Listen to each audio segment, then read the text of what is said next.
nitro fire has been very selective. Itinanggi naman ng militar ang mga report na nakatakas na sa Marawi ang leader ng grupo na si Pinsya. Ngayong kita na ang umunay pagtatapos ng krisis, sunod na pagtutuunan ng pansin ang muling pagbangon ng Marawi. Unang-una yung clearing. Ay! And then the rebuilding will follow afterwards. But it has to be comprehensive.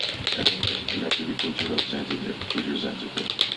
Siniguro ng gobyerno na bukod sa reconstruction ng mga nasira ng gera, magkakaroon din ng trauma counseling sa presidente ng Marawi bilang unang hakbang sa pagtapon.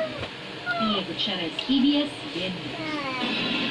Kinansela naman ng Malacanang ang Van de Noor na nakatakda sa Lunes. Matapos ang flag raising activity sa Rizal Park, agad aasikasuhin ng Pangulo ang mga bagay na may kinalaman sa Mindanao.